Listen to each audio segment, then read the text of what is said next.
Hello friends, welcome to जेनिक J study. मेरा नाम है अनूप तिवारी और आज मैं आप लोगों को इंजीनियरिंग मैकेनिक्स से रिलेटेड एक बहुत ही इंपॉर्टेंट टॉपिक लेक्चर नंबर 9 में पढ़ाने वाला हूं। वो है the concept of Lami's theorem. एक बहुत ही इंपॉर्टेंट चीज है फ्रेंड्स, जो कि आप लोग बहुत ध्यान रखेंगे। मैं जितनी भी चीजें आप लोगों को पढ़ाता हूं, जितनी भी चीजें आप लोगों को पढ़ाने वाला हूं, या जितनी भी चीजें आपको मैं पढ़ा चुका हूं, उसके बारे में मैं आप लोगों को पहले से बता देता हूं। जो 10 से 12 घंटे का मेरा स्टडी प्लान है, उसको मैंने बहुत ही ध्यान से और बहुत ही अच्छे से उस पे मैंने मेहनत की और हर टॉपिक पे मेरा कमांड है और उसी हिसाब से मैं आप लोगों को पढ़ाऊंगा। आप लोग को यह बात पता होनी चाहिए कि अगर मैं 10 से 12 घंटे का स्टडी प्लान बनाया हूं तो अप्रोक्सीमेटली 30 टू 35 मिनट्स के वीडियो लेक्चर के हिसाब से 20 से 24 वीडियोस आपके पास जाएंगे। आज मेरा लेक्चर नंबर 9 है। अप्रोक्सीमेटली 15 मोर लेक्चर्स लगेंगे आप लोगों को इसका सिलेबस खत्म कराने में। तो बिल्कुल पेशेंस रखिए और इसके बारे में आप लोग पढ़िए, ठीक है। मैं देख रहा हूं कि व्यूज कम होते जा रहे हैं। आई डोंट नो क्यों आप लोग डिमोटिवेट हो रहे हैं या क्या कारण है, आई डोंट नो। कमेंट्स कम होते जा रहे हैं, आई डोंट नो क्या कारण है। मैं तो बहुत मेहनत कर रहा हूं, मुझे ऐसा लग रहा है। अगर आप लोग को मेरी टीचिंग से अगर कोई शिकायत है तो आप लोग मुझे कमेंट सेक्शन में लिख सकते हैं, मैं सारे स्टूडेंट्स का जवाब देता हूं। और दूसरी चीज, अगर आप लोग डिमोटिवेट हो रहे हैं तो भी आप लोग मुझे कहिए, मैं इस पे भी एक लेक्चर ले लूंगा। आपको इतना मोटिवेट कर लूंगा कि आप वो चीज निकाल लोगे फ्रेंड्स, ठीक है। तो डिमोटिवेट नहीं होना है। और आज का जो ये टॉपिक है लेमिस थ्योरम, इसको पढ़ाने से भी पहले मैं कुछ इंपॉर्टेंट चीज आप लोगों को पढ़ाना चाहता हूं। वो पढ़ने के बाद जब आप लोग लेमिस थ्योरम को करेंगे और उससे रिलेटेड जब मैं न्यूमेरिकल्स आप लोगों को कराऊंगा तो बड़ी आसानी से आपको वो चीज समझ में आ जाएगा, ठीक है। तो चलिए लेमिस थ्योरम को हम सीखेंगे फ्रेंड्स। उससे पहले हम लोग सीखते हैं concept of angles. Concept of angles क्यों फ्रेंड्स मैं कॉन्सेप्ट ऑफ एंगल्स क्यों पढ़ा रहा हूं? क्योंकि लेमिस थ्योरम में एंगल्स का ही पूरा कॉन्सेप्ट है। किस तरह से एंगल्स लेना है, पॉजिटिव कब लेना है, नेगेटिव कब लेना है, कब सेम एंगल्स होंगे, कब अपोजिट एंगल होंगे, कब एंगल्स का सम 180 डिग्री होगा या 90 डिग्री होगा, ये सब मैं आपको कॉन्सेप्ट ऑफ एंगल्स में जब समझा दूंगा, उसके बाद लेमिस थ्योरम के क्वेश्चंस बनाना आप लोगों के लिए बहुत ही आसान हो जाएगा। जहां तक मैकेनिकल एंड सिविल के स्टूडेंट्स की बात है, तो मैकेनिकल एंड सिविल के स्टूडेंट्स कॉन्सेप्ट ऑफ एंगल्स को समझते हैं क्योंकि वो इस टाइप के न्यूमेरिकल्स बनाते रहते हैं। पर जहां तक इलेक्ट्रिकल के स्टूडेंट्स की बात है, आप लोगों के लिए डायरेक्ट लेमिस थ्योरम पढ़ाना उतना फायदेमंद ना होता, इसलिए मैंने इस चीज पे ध्यान दिया और मैं आप लोगों को पहले एंगल्स के बारे में पढ़ाऊंगा। चलिए फ्रेंड्स समझते हैं। देखिए कॉन्सेप्ट ऑफ एंगल्स क्या है। देखिए फ्रेंड्स, कोऑर्डिनेट ज्योमेट्री में हमारे पास कई टाइप्स के कर्व्स होते हैं, okay. Different types of curve होते हैं, कोऑर्डिनेट पॉइंट्स होते हैं, एक्सिस होते हैं, ओके। और जैसे जैसे वो कर्व्स आपस में इंटरैक्ट करते हैं, उनकी प्रॉपर्टीज भी उस तरह से डिफाइन होते रहती है। फॉर एग्जांपल, अगर मैं यहां पे पहला केस लेके चलूं जो intersection of lines, intersection of lines के बारे में, तो हमेशा ध्यान रखिए, अगर फॉर एग्जांपल मैं यहां दो लाइन ले रहा हूं फ्रेंड्स, 1 2, ठीक है। इसे मैं मान लेता हूं लाइन नंबर 1, इसे मैं मान लेता हूं लाइन नंबर 2, ओके फ्रेंड्स। और यहां पे मैं क्या कर रहा हूं, इन लाइंस पर कुछ एंगल्स डिफाइन कर दे रहा हूं। Angle number 1, angle number 2, angle number 3 और एंगल नंबर 4, ओके फ्रेंड्स। तो इस लाइन में मैं कुछ प्रॉपर्टीज है जिसके बेसिस में इन एंगल्स को डिफाइन कर सकता हूं। वो मैं कैसे कर सकता हूं? देखिए फ्रेंड्स, मैं क्या कर रहा हूं, मैं कुछ प्रॉपर्टीज लिख रहा हूं। चलिए ध्यान से समझिएगा। मैं लिख रहा हूं angle number 1 is equal to angle number 4 और angle number 2 is equal to angle number 3। जब भी दो लाइंस आपस में इंटरसेक्ट होती हैं तो वो इंटरसेक्ट किसी एक पर्टिकुलर पॉइंट पे होती हैं। तो जो एंगल्स वो बनाती हैं, तो जो अपोजिट एंगल्स होते हैं फ्रेंड्स वो सेम होते हैं, मतलब उनकी जो वैल्यूज होती है वो सेम होती है और उसे हम कहते हैं vertically opposite angles. Vertically opposite angles, इसे ध्यान से देखेंगे और इसको नोट कर लेंगे, ठीक है फ्रेंड्स। दूसरी जो चीज होती है, दूसरी जो चीज मैं आप लोगों को यह बताना चाहता हूं कि किसी भी एक लाइन में जो सम ऑफ द एंगल्स होता है, ठीक है, the sum of angles in a line, the sum of angles in a line is equal to हमेशा कितना होता है फ्रेंड्स, 180 डिग्री होता है, ठीक है। तो अगर मैं लाइन नंबर 1 की बात करूं तो लाइन नंबर 1 में हमारे क्या है, कौन कौन से एंगल्स काम कर रहे हैं, 1 2 3 4 चारों। तो तो अगर चारों एंगल्स काम कर रहे हैं और मैं लाइन नंबर 1 की बात कर रहा हूं, अगर मैं कहूं फॉर लाइन 1, अगर मैं लाइन 1 की बात कर रहा हूं, तो देखिए इस लाइन में एंगल 1 प्लस एंगल 2, क्योंकि ये सेम लाइन पे है, तो इनका सम भी कितना होगा, 180 डिग्री के बराबर होगा। और उसी तरह से लाइन नंबर 1 के लिए एंगल 3 प्लस एंगल 4 भी कितना होगा, 180 डिग्री होगा। ठीक है फ्रेंड्स। दूसरी चीज, अगर मैं लाइन नंबर 2 के लिए बात करूं, फॉर लाइन 2, अगर मैं लाइन नंबर 2 के लिए बात करूं, तो लाइन नंबर 2 कौन सा फ्रेंड्स, ये है। मतलब इस लाइन के लिए मैं बात कर रहा हूं, तो यहां पे जो सेम एंगल्स बन रहे हैं, मतलब जो एक ही लाइन में बन रहे हैं, वो एंगल 1 3 और एंगल 2 4। तो यहां पे मैं लिख सकता हूं angle 1 plus angle 3 is equal to 180 degree और angle 2 plus angle 4 is equal to 180 degree. ये किसके लिए बन रहा है, ये लाइन नंबर 2 के लिए बन रहा है। ओके फ्रेंड्स, ये भी चीज आप नोट कर लेंगे, क्योंकि sum of angles in a line ये हमेशा कितना होता है, 180 डिग्री होता है। यानी अगर सिंगल लाइन में मैं बात कर रहा हूं, तो मैं वहां पे जितने भी एंगल्स को बना लूं, उनका सम हमेशा क्या होगा, 180 डिग्री होगा। यानी कि यहां से मैं एक और कॉन्सेप्ट की बात कर सकता हूं इन्हीं से, कि अगर मैं किसी एक प्लेन की बात कर रहा हूं, अगर आप ध्यान से देखें तो ये दो लाइंस इस प्लेन पे लाई कर रहे हैं। तो अगर मैं किसी प्लेन की बात कर रहा हूं, तो प्लेन पे जो सम ऑफ द एंगल्स होगा, the sum of angles in a plane, the sum of angles in a plane, ये हमेशा कितना होता है फ्रेंड्स, 360 डिग्री होता है। ये मैं कैसे कह सकता हूं, बहुत ध्यान से देखिए। आप या तो इस कंडीशन को ले लीजिए या इस कंडीशन में, किसी भी कंडीशन को ले लीजिए। आप लाइन 1 की इस कंडीशन को ले लीजिए, एंगल 1 प्लस एंगल 2 आपका 180 डिग्री है और एंगल 3 प्लस एंगल 4 आपका भी कितना है, 180 डिग्री। अगर मैं इन सबको ऐड कर दूं फ्रेंड्स, इन सबको ऐड कर दूं, तो ये क्या बनेगा, angle 1 plus angle 2 plus angle 3 plus angle 4 is equal to 180 degree plus 180 degree. तो ये कितना हो गया फ्रेंड्स, 18 2 36, यानी कि 360 डिग्री। देखा फ्रेंड्स, तो आप लोग क्या कर सकते हैं, मैंने क्या किया, इंटरसेक्शन ऑफ द लाइन से मैंने 2-3 प्रॉपर्टीज को यहां पे फोकस कर लिया। ठीक है फ्रेंड्स, एक ये प्रॉपर्टी होती है, और जो दूसरी प्रॉपर्टीज हम पढ़ेंगे, आई होप आपने इसको लिख लिया होगा। अगर आप लोग ने इसको नहीं लिखा है तो 2 मिनट वीडियो पॉज करके लिख लीजिए। यहां पे अब हम लोग the concept of parallel lines and transversal line के बारे में पढ़ेंगे। चलिए मैं उसको भी आप लोगों को बता देता हूं। ये पूरा चीज नोट कर लीजिए फ्रेंड्स। अगर इतना आपको समझ में आ जाएगा तो लेमिस थ्योरम बड़ी आसानी से आपसे बन जाएगा। ठीक है फ्रेंड्स, चलिए ये मैंने लिख दिया। अब यहां पे जो दूसरा है, अब यहां पे जो दूसरा केस है, ये है concept of parallel lines and transversal. ठीक है, पहले हम ये देखेंगे कि कॉन्सेप्ट, यहां पे मैं क्या कर रहा हूं, concept of parallel lines and transversal में हम किसके बारे में पता करेंगे, अब यहां पे भी किसके बारे में पता करेंगे, एंगल्स के बारे में पता करेंगे। ठीक है, अब यहां पे फ्रेंड्स मैंने 2 टर्म्स यूज किए हैं, पैरेलल लाइंस और ट्रांसवर्सल। ओके फ्रेंड्स, अब यहां पे क्या होता है, पैरेलल लाइंस के बारे में तो आप लोगों को मैंने बताया है इंजीनियरिंग मैकेनिक्स में कि या वो दोनों लाइंस आपस में क्या होंगी, पैरेलल होंगी। देखिए फ्रेंड्स, पैरेलल लाइंस का मतलब क्या होता है, पैरेलल लाइंस वो लाइंस होती हैं जो कि इनफाइनाइट डिस्टेंस के बाद मीट करती हैं। बहुत सारे बुक्स और बहुत सारे ऑथर्स या बहुत सारे फैकल्टीज भी या टीचर्स भी आपको ये बोलते होंगे कि पैरेलल लाइंस कभी मीट नहीं करती। That is not the correct explanation of parallel lines. जो भी आपसे कहता है कि पैरेलल लाइंस वो लाइंस होती है जो कभी मीट नहीं करती हैं, तो एक्चुअली में उनका ये डेफिनेशन गलत है।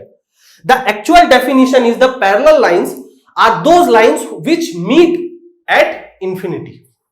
और क्योंकि इंफिनिटी के बारे में हमें नहीं पता, इंफिनिटी एक ऐसा नंबर है जिसके बारे में अभी तक कुछ भी डिटरमाइंड नहीं है, यानी कि ये इनडिटरमिनेंट क्वांटिटी है, इसलिए ऑथर्स आपको कह देते हैं कि जो पैरेलल लाइंस होती है वो कभी मिलती नहीं है, लेकिन वो मिलती है फ्रेंड्स इंफिनिटी पे। खैर मेरा ये फोकस नहीं है, मेरा फोकस है पैरेलल लाइंस और ट्रांसवर्स के बारे में। तो चलिए मैं यहां पे 2 पैरेलल लाइंस बना देता हूं। ये मैंने 2 पैरेलल लाइंस बना दिया।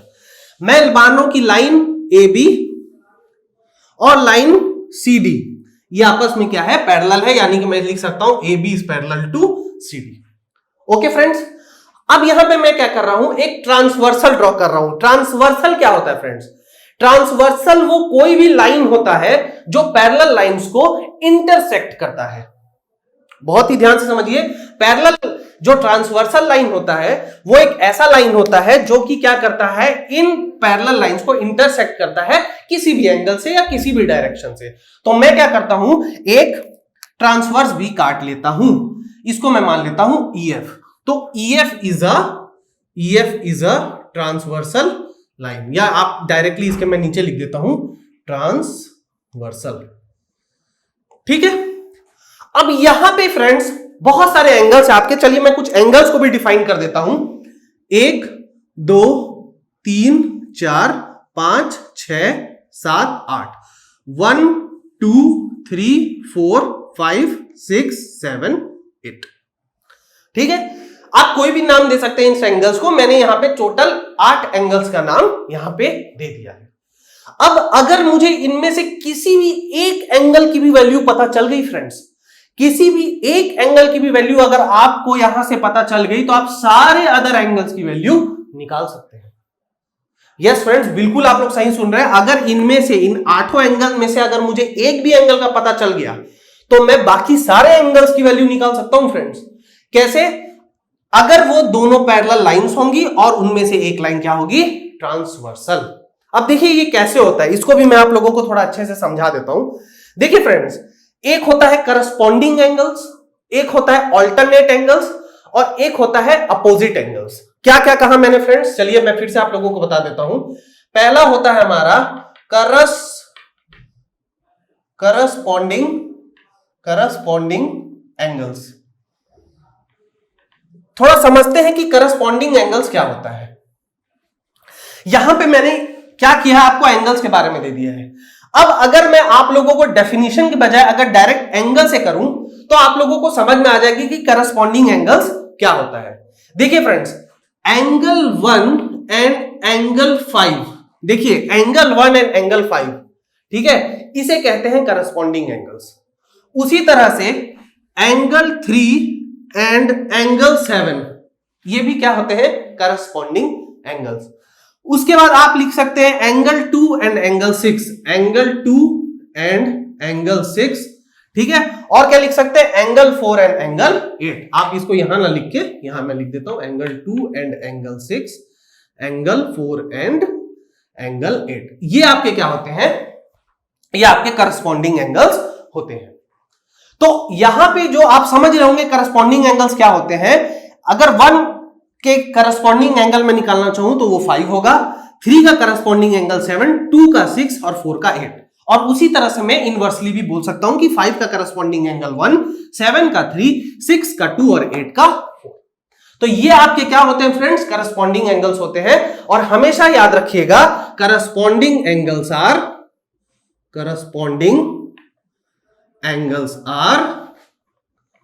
इक्वल। करस्पॉन्डिंग एंगल्स आपस में हमेशा इक्वल होते हैं, ठीक है फ्रेंड्स। तो अगर आप लोगों को एंगल 1 की वैल्यू पता चल जाती है तो एंगल 1 एंगल 5 के बराबर हो जाएगा, ओके ठीक। एंगल 3 की वैल्यू पता चल जाएगी तो 3 7 के बराबर हो जाएगा, 2 की वैल्यू पता चल जाएगी तो 6 के बराबर हो जाएगा, 4 की वैल्यू पता चल जाएगी तो वो एंगल नंबर 8 के बराबर हो जाएगा। अब यहां पे मैं क्या कर रहा हूं, यहां पे मैंने आप लोगों को अभी थोड़ी देर पहले बताया था कि यहां पे जो भी स्ट्रेट लाइन है, उसमें जो एंगल्स का सम होता है, वो क्या होता है, 180 डिग्री हो सकता है। तो मैं कह सकता हूं angle number 1 plus angle number 3 is equal to 180 degree, या फिर मैं कह सकता हूं 2 plus angle number 4 is equal to 180 degree, 5 plus 7 is equal to 180 degree और 6 plus 8 is equal to 180 degree. हम ये कह सकते हैं। इसके अलावा हम ये भी कह सकते हैं कि 3 प्लस 4 भी 180 डिग्री होगा, क्योंकि ये भी तो एक लाइन है फ्रेंड, ट्रांसवर्सल भी तो एक लाइन है। तो 3 plus 4 180 degree, 1 plus 2 180 degree, 7 plus 8 is equal to 180 degree और 5 प्लस 6 भी क्या होगा आपका 180 डिग्री के बराबर होगा। ये चीज तो मैंने आप लोगों को पहले बता दिया हूं। अब करस्पॉन्डिंग एंगल्स के बाद आता है दूसरा अपोजिट एंगल्स, अपोजिट एंगल्स। देखिए फ्रेंड्स, अपोजिट एंगल क्या होता है? अगर मैं एंगल 1 की बात करूं तो एंगल 1 एंड एंगल 4 ये अपोजिट एंगल्स है। देखिए 1 और 4 ये अपोजिट एंगल है, ये देख के ही समझ में आ रहा है फ्रेंड्स। 2 और 3 भी क्या है? Opposite angle. 5, 8, 6, 7, तो इसको मैं लिख देता हूं angle 2 and angle 3, angle 5 and angle 8 और एंगल 6 एंड एंगल 7। ये क्या है? अपोजिट एंगल्स हैं। और अपोजिट एंगल्स हमेशा इक्वल होते हैं। क्या लिखा मैंने friends? Opposite angles are always equal. ठीक है फ्रेंड्स, ये दो चीज हो गई आपकी। और तीसरा जो होता है फ्रेंड्स वो होता है ऑल्टरनेट एंगल्स। क्या होता है फ्रेंड्स? Alternate angles. चलिए इसको मैं क्या कर रहा हूं, ये डायग्राम की तो मुझे जरूरत है, इसी को मैं दोबारा मिटा के इसमें आपको समझाऊंगा ऑल्टरनेट एंगल्स के बारे में। चलिए, जो तीसरा हम कर रहे हैं वो कर रहे हैं ऑल्टरनेट एंगल्स। ठीक है फ्रेंड्स, ऑल्टरनेट एंगल्स भी जो होते हैं फ्रेंड्स वो भी दो टाइप्स के होते हैं। ऑल्टरनेट एंगल्स भी जो होते हैं वो दो टाइप्स के होते हैं। तो पहला होता है alternate interior angles, alternate interior angles. देखिए फ्रेंड्स क्या होता है ये भी मैं आप लोगों को बता देता हूं। ऑल्टरनेट इंटीरियर एंगल्स, अब यहां पे ऑल्टरनेट इंटीरियर एंगल्स कौन कौन से हैं? देखिए फ्रेंड्स, एंगल 2 एंड एंगल 7 ये आपके ऑल्टरनेट इंटीरियर एंगल्स है, क्योंकि ये इनसाइड है, ये आउटर में एंगल्स है, और ये सब 2, 4, 5, 7 इंटरनली है, मतलब अंदर की तरफ है। तो एंगल 2 और एंगल 7 ये ऑल्टरनेट इंटीरियर होंगे। उसी तरह से एंगल 4 एंड एंगल 5 ये भी क्या होगा? ऑल्टरनेट इंटीरियर एंगल होगा। ओके फ्रेंड्स, यहां पे एंगल 2 और एंगल 7, एंगल 4 और एंगल 5 आपस में क्या होगा फ्रेंड्स? ऑल्टरनेट इंटीरियर एंगल होगा। और यहां पे मैं लिख सकता हूं कि alternate interior angles are always equal. देखिए फ्रेंड्स कितना इजी है, कितना इजी है। हमने करस्पॉन्डिंग एंगल्स के बारे में पढ़ा, करस्पॉन्डिंग एंगल्स आपस में सेम होते हैं। हमने वर्टिकली अपोजिट एंगल्स यानी अपोजिट एंगल्स के बारे में पढ़ा, वो भी आपस में इक्वल होते हैं। जो हमारे ऑल्टरनेट इंटीरियर एंगल्स हैं वो भी क्या होते हैं? आपस में इक्वल होते हैं। और जो तीसरा बी होता है फ्रेंड्स वो होता है alternate exterior angle, alternate exterior angles.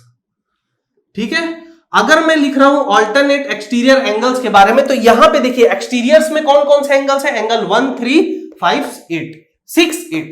ठीक है फ्रेंड्स, 1, 3, 6, 8 ये आपके एक्सटीरियर एंगल्स हैं जो बाहर की तरफ है। ये अंदर की तरफ है तो इसमें हमने इंटीरियर के लिए डिफाइन किया, ये बाहर की तरफ है। तो सेम वैसे ही करेंगे, एंगल 1 एंड एंगल 8 और एंगल 3 एंड एंगल 6 ये क्या होते हैं फ्रेंड्स? ये कहलाते हैं ऑल्टरनेट एक्सटीरियर एंगल्स। मैंने आपको इसलिए क्या किया था, यहां पे एंगल्स के नाम लिख दिए थे ताकि आप लोग डायरेक्ट देखें और इसका कॉन्सेप्ट आपको समझ में आ जाए। ठीक है, और ऑल्टरनेट एक्सटीरियर एंगल्स भी हमेशा क्या होते हैं? ये भी हमेशा आपस में इक्वल होते हैं। अब आपको लग रहा होगा सर सब तो एंगल इक्वल ही हो गए, मतलब एक जो एंगल का हम वैल्यू बता दें वो सारे एंगल बराबर हो जाएंगे। ऐसा नहीं है फ्रेंड्स, मैं कुछ प्रॉपर्टीज बता रहा हूं आपको, पर याद रखिएगा अगर मैं किसी एक एंगल का वैल्यू दे दूंगा, देख के ही समझ में आ रहा है ये एक्यूट एंगल है, ये ऑब्ट्यूस एंगल है, ये 90 डिग्री से छोटा है, 90 डिग्री से बड़ा है।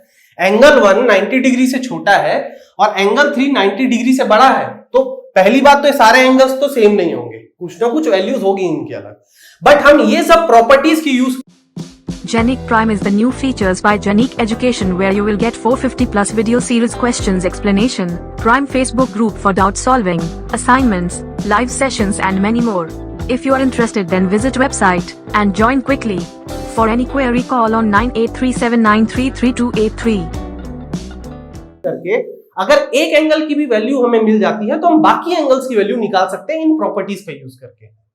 ठीक है, और जो लास्ट में होता है फ्रेंड्स वो होता है interior opposite angle, interior opposite angles, ठीक है, interior opposite angles. Interior opposite angles कौन कौन थे? पहली बात तो ये देखिए इंटीरियर एंगल्स कौन कौन से, 2, 4, 5, 7, ये हमारे इंटीरियर एंगल्स है। तो अगर मैं कहूं इंटीरियर अपोजिट एंगल, तो एंगल 2 एंड एंगल 5 और एंगल 4 एंड एंगल 7, ये हमारे इंटीरियर अपोजिट एंगल्स है। यानी कि वो इंटीरियर होने चाहिए और आपस में अपोजिट होने चाहिए। तो यहां पे देखिए 2 और 5 आपस में इंटीरियर अपोजिट एंगल्स हैं और 4 और 7 भी आपस में कैसे हैं फ्रेंड्स? इंटीरियर अपोजिट एंगल्स हैं। और ये सेम नहीं होते हैं फ्रेंड्स, ये एक्चुअली क्या होता है? Sum of interior opposite angles, sum of interior opposite angles, ये हमेशा 180 डिग्री के बराबर होता है। इस चीज को आप नोट कर लीजिए, ठीक है फ्रेंड्स। तो आई होप आप लोगों को condition of the angles, lines, parallel line और ट्रांसवर्सल लाइन के बारे में भी समझ में आया होगा। यहां पे मैंने आप लोगों को क्या क्या पढ़ाया? मैंने आप लोगों को पढ़ाया वर्टिकली अपोजिट एंगल्स के बारे में, मैंने आप लोगों को पढ़ाया sum of angles in a straight line के बारे में, मैंने आप लोगों को पढ़ाया sum of angles in a plane के बारे में। Sum of angles in a line कितना होता है? 180 degree. Sum of angles in a plane कितना होता है? 360 डिग्री। मैंने आप लोगों को पता है पैरेलल लाइंस। पैरेलल लाइंस क्या होती है फ्रेंड्स? जो इनफाइनाइट में जाके मीट होती है, मतलब इंटरसेक्ट होती है, ठीक। और ट्रांसवर्सल लाइन क्या होता है? कोई भी एक ऐसा लाइन जो कि उन पैरेलल लाइंस को क्या करे? कट करे। उसके बाद मैंने आपको बताया करस्पॉन्डिंग एंगल्स के बारे में। करस्पॉन्डिंग एंगल्स क्या था? 15, 37, 26, 48, ये आपस में करस्पॉन्डिंग एंगल्स थे। ये क्या थे? इक्वल थे। उसके बाद मैंने आप लोगों को बताया अपोजिट एंगल 14, 32, 58, 76, ये आपस में अपोजिट एंगल्स थे फ्रेंड्स। ये भी कैसे थे? इक्वल थे। उसके बाद मैंने बताया आपको ऑल्टरनेट एंगल्स के बारे में, जिसमें पहला था ऑल्टरनेट इंटीरियर एंगल्स और ऑल्टरनेट एक्सटीरियर एंगल, वो भी आपस में क्या होते हैं फ्रेंड्स? सेम होते हैं। और लास्ट में मैंने आपको बताया था इंटीरियर अपोजिट एंगल्स के बारे में, जो कि क्या होता है? इंटीरियर्स में होते हैं और आपस में एक ही क्या होते हैं? अपोजिट डायरेक्शन में होते हैं। और इनका सम ये बराबर नहीं होते, इनका सम कितना होता है? 180 डिग्री के बराबर। तो अगर आप लोगों को ये चीज समझ में आ गया है, तो आई होप आपको अब अगर मैं कोई भी एक एंगल दूं तो आप लोगों को ये चीज समझ में आ जाएगा, ठीक है। तो चलिए एक बेसिक सा क्वेश्चन भी इससे रिलेटेड हम कर लेते हैं। तो चलिए मैं क्या कर रहा हूं, इसको पूरा मिटा के मैं क्या कर रहा हूं, एक बेसिक सा क्वेश्चन ले रहा हूं, ठीक है।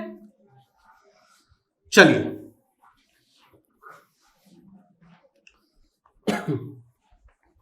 बहुत इजी है फ्रेंड्स। अगर ये चीज आप लोगों को कॉन्सेप्ट समझ में आ रहा है तो फिर आप लोगों के लिए लेमिस थ्योरम समझना कोई बहुत बड़ी बात नहीं होगी। और अगर मैं ये नहीं पढ़ाऊंगा आप लोगों को तो लेमिस थ्योरम समझने में थोड़ी प्रॉब्लम्स होगी, क्योंकि लेमिस थ्योरम में जो हम एंगल्स लेते हैं वो हम बिल्कुल वैसे ही लेते हैं। मैं आपसे कहूंगा देखिए फ्रेंड्स ये दोनों एंगल ऑल्टरनेट अपोजिट एंगल्स हैं, आप बोलेंगे सर ये क्या होता है, इसलिए मैंने आप लोगों से क्या किया, इसके बारे में पढ़ाया। तो चलिए मैं कैसा कर रहा हूं, मैं दो पैरेलल लाइंस ले रहा हूं और इसको मैं क्या कर रहा हूं, एक ट्रांजिएंट से काट दे रहा हूं और ये एंगल है मेरा 110 डिग्री। तो अगर मेरा ये 110 डिग्री है तो मुझे सारे एंगल्स के बारे में पता करना है। तो देखिए मैं ज्यादा इसमें टाइम वेस्ट नहीं करूंगा, मैं डायरेक्ट आपको बता दूंगा। ये एक लाइन है तो इसका सम 180 डिग्री होना चाहिए, तो ये हो जाएगा 70 डिग्री। अपोजिट एंगल्स करेंगे तो ये हो गया 70 डिग्री और ये हो गया 110 डिग्री। इंटीरियर अपोजिट एंगल्स तो ये हो गया 70 डिग्री, ये हो गया 110 डिग्री, ये हो गया 110 डिग्री और ये हो गया 70 डिग्री। खत्म। अब आप बोलेंगे सर आपको तो पता है, आप तो बहुत पहले से कर रहे हो, आप सारी प्रॉपर्टी लगा दीजिए इसमें, आप सारी प्रॉपर्टी लगा दीजिए। मैंने तो यहां पे बस sum of angles in a line और वर्टिकली अपोजिट एंगल्स के यूज किया और यहां पे इंटीरियर अपोजिट एंगल का प्रॉपर्टी यूज करके सारे एंगल्स की वैल्यू निकाल दी। ठीक है फ्रेंड्स, तो मैं ऐसा कर रहा हूं, मैं आप लोगों को एक सवाल दे देता हूं, ठीक है। मेरे सॉल्व करने से कुछ नहीं होगा फ्रेंड्स, मुझे एग्जाम नहीं देना है, मैंने कोई फॉर्म नहीं भरा, हालांकि मैं एलिजिबल हूं बट मैंने ये फॉर्म नहीं भरा, आप लोग ये फॉर्म भरे हैं। तो इसके लिए मैं आप लोगों से एक सवाल पूछ ले रहा हूं और वो सवाल देखिए क्या है। मेरे पास एक ट्रांजिएंट, मेरे पास दो पैरेलल लाइंस है और एक ट्रांजिएंट है और ये एंगल है आपका 120 डिग्री। बहुत इजी है फ्रेंड्स, आप लोगों को क्या करना है, मुझे बाकी एंगल्स की वैल्यू बतानी है। ये है आपका असाइनमेंट या होमवर्क, जो कि आप लोग क्या करेंगे मुझे कमेंट सेक्शन में लिख के बताएंगे, या फिर जो हमारा फेसबुक पेज होगा जो कि बहुत जल्द बनने वाला है, उसमें भी आप इसको क्या कर सकते हैं, डायग्राम के साथ वहां पे पोस्ट करके बता सकते हैं। आपको कुछ नहीं करना है, आप बस डायरेक्ट इसका वैल्यूज लिखेंगे और मुझे वैल्यू क्या करेंगे फेसबुक में पोस्ट कर देंगे।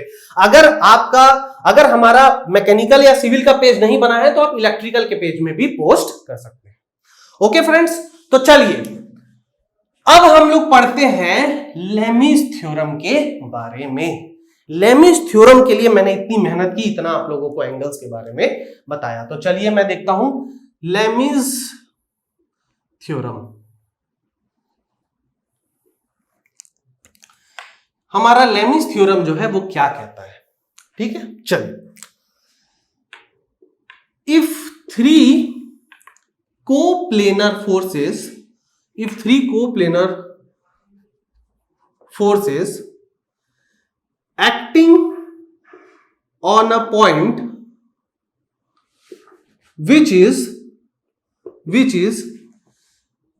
at equilibrium, then हम ये क्या कह सकते हैं, then the forces are directly proportional to the sine of angle between the other two forces। ये है मेरा लेमीज थ्योरम। बड़ा ही अजीबोगरीब इसका डेफिनेशन है, लेकिन अगर आप लोग ध्यान से पढ़ें तो आप लोगों को लेमीज थ्योरम बहुत ही इजीली समझ में आ सकता है। देखिए लेमीज थ्योरम क्या कह रहा है, लेमीज थ्योरम हमसे ये कहता है कि अगर तीन कोप्लेनर कॉन्करेंट फोर्स लग रहे हैं, मैं इसको यहां पे कोप्लेनर एंड यहां पे मैं क्या कर देता हूं एंड कॉन्करेंट फोर्स लिख देता हूं, ठीक है। अगर हमारे तीन कोप्लेनर कॉन्करेंट फोर्स एक्ट कर रहे हैं किसी भी पॉइंट पे, और वो पॉइंट अगर हमारा इक्विलिब्रियम स्टेट में है फ्रेंड्स, तो ये बात समझने की है कि उनमें से हर फोर्स डायरेक्टली प्रोपोर्शनल होगा साइन ऑफ उस एंगल से जो कि बाकी दो फोर्सेस के बीच में बन रहा है। आई होप आप लोगों में से बहुत सारे लोगों को शायद ये चीज नहीं समझ में आया होगा। मैं इसको डायग्राम से समझाता हूं, तुरंत समझ में आ जाएगा। चलिए मैं एक पॉइंट ले लेता हूं, पॉइंट नंबर O, ठीक है फ्रेंड्स, और मैं ये मान के चलता हूं कि यहां पे तीन फोर्सेस लग रहे हैं, फोर्स नंबर F1, F2 और F3। यहां पे आप देख सकते हैं जो तीनों फोर्सेस हैं, ये तीनों, यहां पे मैंने 3 लिखा है THRW, यानी कि 3 फोर्स होने कंपलसरी हैं। यहां 2 फोर्स या 4 या 5 इनसे काम नहीं चलेगा, नंबर ऑफ फोर्सेस तो 3 ही होने चाहिए। और वो तीनों फोर्स देखिए एक ही प्लेन पे लाई कर रहे हैं, F1, F2, F3 एक ही प्लेन पे लाई कर रहे हैं, और तीनों फोर्स कॉन्करेंट है, यानी कि उनका लाइन ऑफ एक्शन एक ही पॉइंट से पास हो रहा है, और वो पॉइंट है हमारा O। अगर ये कंडीशन है कि तीन फोर्सेस हमारे कोप्लेनर है और कॉन्करेंट है और एक ही लाइन ऑफ एक्शन से पास हो रहे हैं और एक ही इंटरसेक्शन पॉइंट है उनका, और वो पॉइंट O जो है यहां पे अगर इक्विलिब्रियम कंडीशन में है, O अगर हमारा इक्विलिब्रियम कंडीशन पे है फ्रेंड्स, इक्विलिब्रियम कंडीशन पे है, तो इसमें जो फोर्सेस है हम क्या करते हैं, इनके बीच में कुछ एंगल्स एज्यूम कर लेते हैं। ये मैं मान लेता हूं एंगल नंबर अल्फा, ये मैं मान लेता हूं बीटा, और ये मैं मान लेता हूं गामा, ठीक है। तो मैं ये कह रहा हूं कि जो कोई भी जो फोर्स को ले रहा हूं, फॉर एग्जांपल अगर मैं F1 को ले रहा हूं तो वो डायरेक्टली प्रोपोर्शनल होगा साइन बीटा के, क्योंकि जो इस फोर्स के अलावा जो बाकी दो फोर्सेस हैं उनके बीच का एंगल कौन सा है, बीटा। अगर मैं F3 की बात कर रहा हूं, F3 के अलावा बाकी दो कौन से फोर्सेस हैं, F1, F2, इनके बीच का एंगल कितना है, अल्फा। तो F3 किसके डायरेक्टली प्रोपोर्शनल है, साइन अल्फा। मैंने क्या लिखा है, साइन ऑफ एंगल, यानी साइन अल्फा के डायरेक्टली प्रोपोर्शनल होगा। और अगर मैं F2 की बात करूं तो F2 के अलावा दो कितने फोर्सेस है, F1, F3, इसके बीच में कौन सा एंगल बन रहा है, गामा। तो F2 जो है directly proportional to sine gamma. इसका मतलब मैं यहां पे एक रिलेशन लिख सकता हूं, बहुत इंपॉर्टेंट है, वो ये होगा friends, F1 upon sine beta is equal to F2 upon sine gamma is equal to F3 upon sine alpha. ये है आपका लेमीज थ्योरम। आई होप आप लोगों को ये चीज समझ में आया होगा। ठीक है फ्रेंड्स, यही मेरा लेमिस थ्योरम का स्टेटमेंट है। अब आप ध्यान से इसको देखिए, if three coplanar and concurrent forces acting on a point, ये हमारा पॉइंट है, विच इज एट इक्विलिब्रियम, मैंने लिखा है O is at equilibrium condition. Okay friends, तो यहां पे एक्चुअली क्या होगा, यहां पे देखिए F1, F2, F3 के यहां पे मैं सिर्फ मैग्नीट्यूड की बात कर रहा हूं, और अगर मैं यहां पे सिर्फ मैग्नीट्यूड की बात कर रहा हूं तो वेक्टर के केस में सिर्फ मैग्नीट्यूड बोलने से काम नहीं चलेगा। यहां पे क्या हो रहा है फ्रेंड्स, F1, F2, F3 की मैंने डायरेक्शन भी दी है फ्रेंड्स आप लोगों को। यहां पे F1, F2, F3 तीनों टेंशन में है, यानी कि तीनों अवे गोइंग फोर्सेस हैं। देखिए O से ये फोर्स जो है अवे डायरेक्शन में है, F2 भी अवे डायरेक्शन में और F3 भी मेरा अवे डायरेक्शन में है। इसीलिए अगर मैं कहूं कि ये forces in the away direction from the point है, तो यहां पे क्या है फ्रेंड्स, तीनों में पॉजिटिव साइन है। अगर इनमें से मैं कोई भी एक एंगल, कोई भी एक फोर्स का इनवर्ट डायरेक्शन कर लूं, बेटर वर्ड है आउटवर्ड एंड इनवर्ट डायरेक्शन। पहले क्या था फ्रेंड्स, हमारे तीनों फोर्सेस क्या थे, आउटवर्ड डायरेक्शन में थे। अगर इनमें से कोई भी एक फोर्स इनवर्ट डायरेक्शन में लगेगा तो वहां पे उसकी जगह माइनस आ जाएगा। फॉर एग्जांपल, अगर मैं यहां पे एक कंडीशन ले रहा हूं F1, F2, F3 का, यहां पे मैं ले रहा हूं F1, F2, F3 और यहां पे मैं ले रहा हूं एंगल 1, 2, 3, तो यहां पे जब मैं यहां पे लेमिस थ्योरम लगाऊंगा तो होगा -F1 बाय sin 2। अब यहां पे बाकी दो एंगल कैसे हैं, आउटवर्ड डायरेक्शन में है, तो आउटवर्ड के लिए क्या हो जाएगा friends, +F2 by sin 3 is equal to +F3 by sin 1। मतलब आउटवर्ड डायरेक्शन के लिए, इस चीज को मैं यहां लिख देता हूं फ्रेंड्स, आप लोग भी नोट कर लीजिएगा।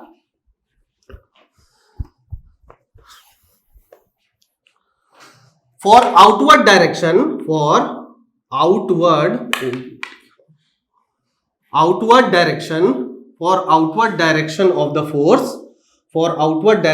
of the force, जो हमारा जो वो होगा डायरेक्शन, इसे हम क्या एज्यूम करेंगे, पॉजिटिव एज्यूम करेंगे। और फॉर इनवर्ड के लिए, for inward direction of the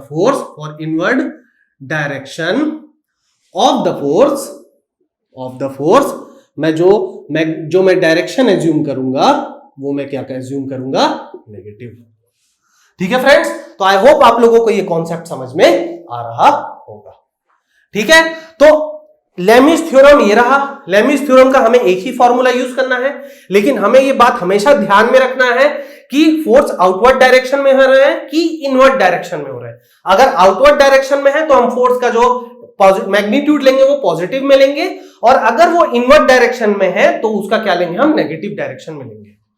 देखिए हम क्या कर सकते हैं, आउटवर्ड भी मान सकते हैं, लेकिन अगर सॉल्व करते टाइम ऑटोमेटिकली अगर कोई चीज माइनस में आ गया, फॉर एग्जांपल मैं यहां पे तीनों को प्लस मान लेता हूं, मैं यहां तीनों को प्लस मान रहा हूं, और सॉल्व करने के बाद गलती से अगर कोई चीज माइनस आ गई तो इसका मतलब आपका आंसर गलत नहीं है, इसका मतलब है कि वो फोर्स ये शो कर रहा है कि वो इनवर्ट डायरेक्शन में है। ठीक है फ्रेंड्स, तो ये रहा आपका आज का कॉन्सेप्ट। ओके, चलिए तो इसको इतना ही रहने देते हैं आज के लिए। ओके, अगर आप लोगों को ये चीज समझ में आ रहा है फ्रेंड्स, तो मैं इससे रिलेटेड नेक्स्ट लेक्चर में 2 से 3 न्यूमेरिकल सॉल्व करवाऊंगा, और उसके बाद लेक्चर नंबर 11 से हम लोग एक और बहुत इंपॉर्टेंट और बहुत इंटरेस्टिंग टॉपिक में एंटर करेंगे जिसका नाम है फ्रिक्शन। ठीक है, आप लोगों ने कई बार सुना होगा, मैकेनिक्स में आप लोगों ने सॉल्व भी किया होगा, तो फ्रिक्शन के बारे में मैं आप लोगों को पढ़ाऊंगा और बहुत बेसिक से पढ़ाऊंगा। ठीक है, आपका यहां पे जो भी इक्विलिब्रियम और जो पैरेललोग्राम लॉ ऑफ फोर्स है, सिस्टम ऑफ फोर्सेस है, रिजोल्यूशन ऑफ फोर्सेस है, वो यहां पे क्या हो जाएगा, ओवर हो जाएगा। और अब इससे रिलेटेड कोई भी क्वेश्चन आपके जो पूछे जाएंगे वो आप लोग बना लेंगे। ठीक है, तो इसी से आज का ये लेक्चर खत्म करते हैं फ्रेंड्स। नेक्स्ट लेक्चर में मैं इससे रिलेटेड न्यूमेरिकल्स आप लोग को सॉल्व कराऊंगा। तब तक के लिए थैंक यू।